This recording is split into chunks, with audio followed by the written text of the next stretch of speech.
எல்லோருக்கும் வணக்கம். இங்கே விஜய் அவர்கள் வேல்ஸ் பல்கலைக்கழகத்துடைய முன்னாள் மாணவர். இந்த பாண்டியராஜன் வேல்ஸ் பல்கலைக்கழகத்துடைய இந்நாள் மாணவர். நான் பிஎஸ்சி பண்ணிட்டு இருக்கேன் வேல்ஸ் பல்கலைக்கழகத்தில். இப்படிலாம் சொன்னாதான் உண்டு, இல்லைன்னா எங்கே போய் நான் சொல்கிறது? அது ஐசி சார் மேலே அவர் வச்சுருக்கேன் ஒரு அன்பு தான். அங்கே போய் அவர் வேலை பார்க்குறது, அந்த சுறுசுறுப்பு, எல்லாத்தையும் அன்பு செலுத்துறது, எல்லாத்தோட மிகப்பெரிய ஆட்கள் நிறைய பேர்கிட்ட பழகிருக்கேன். அந்த துறையில் வல்லுநராக இருப்பாங்க, குடும்பஸ்தனாக இருக்க மாட்டாங்க. குடும்பத்தையும் கட்டி காத்து ஒரு உயர் நிலையில் இருக்காருன்னா அது கணேஷ். அவருக்கு அதை கற்றுக்கணும். அதுக்காக தான் வாங்கலாம். எங்கேயோ யாரோ பாராட்டுறதுக்கு, யாரோ கை கட்டுறதுக்காக நம்ம வீட்டில் இருக்கணும். நம்மளை நம்பி இருக்கிறவங்க என்ன ஒருத்தர் கேட்டார், சார் 5 கோடி பேரை சிரிக்க வைக்கிறீங்க சார், பெரிய விஷயம் சார். அதை விட எனக்கு ரொம்ப கஷ்டமான விஷயம், என்னையே நம்பி இருக்கிற வீட்டில் இருக்கிற 5 பேரை அழ வைக்காமல் பார்த்துருக்கு. அது ரொம்ப முக்கியம். அந்த விஷயத்தை நான் அவர்கிட்ட கற்றுக்கிட்டேன். ஒரு சகோதரி, அம்மா, அவங்க வச்சாங்க, அவருக்குலாம் ஒரு பாசம் இருக்குல்ல, அற்புதமான மனிதர். அவர் கல்லூரியில், ஒரு யூனிவர்சிட்டியில் நான் பிஹெச்டி பண்ணுறேன். தமிழ் திரைப்பட கலைஞர்களின் சமுதாய பங்களிப்பு, இதான் என் டாபிக். ரத்த தானம் இதுக்கு நான் சினிமாவில் பாப்புலர் வந்தோடனே எனக்கு பர்த்டே வந்தது.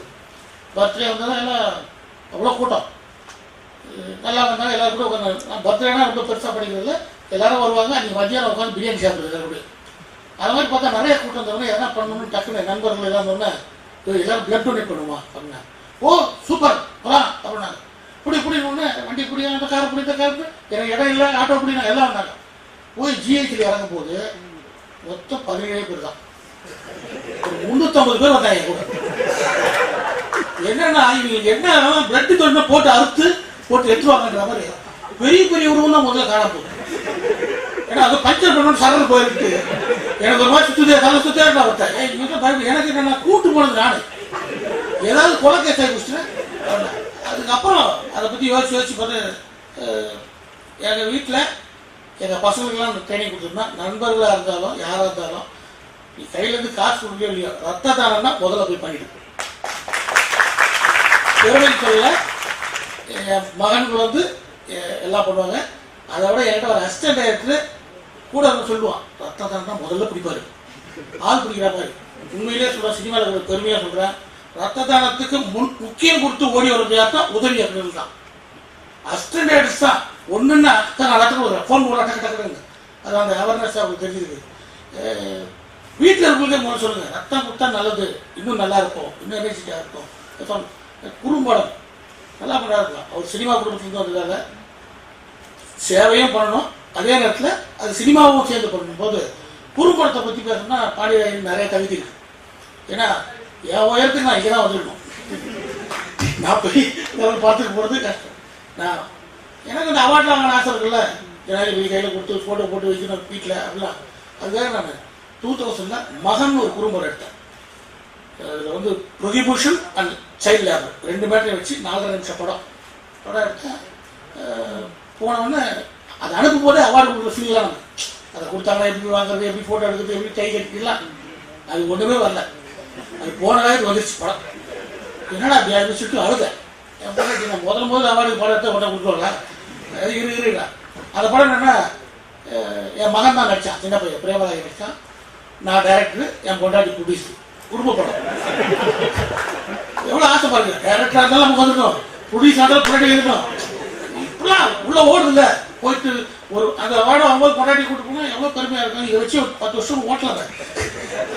ஆனால் போனவே திரும்பி வச்சு அதுக்கப்புறம் ஹைதராபாத்தில் இன்டர்நேஷ்னல் சில்ட்ரன்ஸ் ஃபிலிம் ஃபெஸ்டிவலில் அந்த படம் திரையிடப்பட்டது. சில்ட்ரன்ஸ் வேர்ல்டுன்ற ஒரு செக்ஷனில் அதை செலக்ட் பண்ணி ஒரு 500 வேலைக்காரரை பார்த்து கை தட்டினாங்க. அவ்வளோ சந்தோஷமாக இருந்துச்சு. அதுக்கப்புறம் film division of India Hindu பேப்பரில் ஒரு நியூஸ் கொடுக்குறாங்க. அதாவது ஃபிலிம் டிவிஷன் ஆஃப் இந்தியா வந்து ஒரு கமிட்டி ஃபார்ம் பண்ணியிருக்கு. நீங்கள் யாராவது குறும்படமோ இல்லை டாக்குமெண்ட்ரியே வச்சுருந்தா அனுப்பி விடுங்க, எங்கள் கமிட்டிக்கு ஓகேன்னா நாங்கள் வாங்கி விடணும். எனக்கு அந்த படம் வந்து 85,000 செலவு. நான் ஃபிலிமில் எடுத்தேன், 10,000 சப்டைட்டில் 95,000. இதை அனுப்பிச்சி விட்டேன் பார்ப்போம் அப்படின்னு சொல்லிட்டு ஒரு VHS அனுப்பிச்சா ஒரு 3 மாதம் பொறுத்து எனக்கு ஒரு லெட்ரு வருது. உங்கள் படத்தை எங்கள் கமிட்டி பார்த்து 1,95,000 வாங்கிக்கிறாங்க, உங்களுக்கு விருப்பமான கும்பிடுன்னு கொடுத்துருவோம். எவ்வளோன்னா ஒரு பணம் போட்டு காற்று போட்டு எடுத்துக்கிட்டாங்க அனுப்பிச்சு விட்டேன். அது ஊருப்பட்ட ப்ரொசீஜர்ஸ். மகாராஷ்டிரா ஸ்டாம்ப் பேப்பர் தான் நீங்கள் அனுப்பணும். நான் துரு ஸ்டாம்ப் பேப்பர் போட்டேன், நீ ஏன் கையெழுத்து போட்டேன், டேட் போடணும். அப்புறம் டோப் ஷீட் தான். டோப் ஷீட் என்ன இது? டோப்புன்னா தப்பான விஷயம். டோப் ஷீட் கேட்காது. அது ஃபிலிம் இன்ஸ்டியூட் பசங்களாம் பிடிச்சி அப்போ டோப் ஷீட் ஆகிட்டேன். அதில் கேட்டால் ஒரு நெகட்டிவ், அந்த அனலைசிஸ் ஷீட் அது இது எல்லாம் மொத்தம் விடாமல் போட்டு அவங்க டேக்ஸ் பிடிச்சி அந்த செக் அடிச்சாங்க. வீட்டில் போராடின்னு சொல்லிட்டேன். அரை காசாக இருந்தாலும் அரசாங்க காசு ஃப்ரேம் போட்டு வச்சுக்கணும். ஏன்னா ஒன்று கடையில் விட்டுறக்கூடாது. அதுக்கப்புறம் தொடர்ந்து இரு துளிகள்னு போலியோ அவேர்னஸை பற்றி ஒரு படம் பண்ணேன். அது லக்னோ ஃபிலிம் ஃபெஸ்டிவலில் கலந்துச்சு. அதுக்கப்புறம் அழகுன்னு ஒரு படம், உடல் உறுப்பு தானம் பண்ணுறதை பற்றி ஒரு படம் பண்ணேன். அது ஒரு நம்ம ரவிவர்மன் கேமரா அவர்கிட்ட சொன்னேன், ஒரே ஷாட்டில் ஒரு படம் பண்ணலான்ட்டு. பண்ணலாம் சார், நான் பண்ணுறேன். ஏப்பா நீ பெரிய கேமரா பண்ணி எவ்வளோ பணம் வாங்குவ, நமக்குலாம் அதெல்லாம் கட்டுப்படி ஆகுது. இல்லை சார் சொல்கிறேன். 51 படம் செலக்ட் ஆச்சு. அதில் டேரக்டராக செலக்ட் பண்ணதில் 5 டேரக்டர் உலகத்தில். ஒருத்தர் அமெரிக்கன், ஒருத்தர் இங்கிலாந்து, ஒருத்தர் உருங்கியா கண்ட்ரி, ஒருத்தர் பிரேசிலின், பாண்டியராஜன். பிரேசிலில் கூப்பிட்டாங்க. அந்த நேரத்தில் என்னால் போக முடியல, எங்கள் மதர் தவிட்டாங்க. அதுக்கப்புறம் சவுத் ஆஃப்ரிக்காவில் கேப் டவுன் எங்கே இருக்குன்னு மேப் பார்த்தோம்னு தெரியாது. கேப் டவுனுக்கு கூப்பிட்டாங்க. துருத்துருன்னு நான் அது போட்டால் வேறு இன்வைட் ஆகிட்டோன்னா அது என்ன ப்ரொசீஜர்னா எனக்கு போகிறதுக்கே பயம்.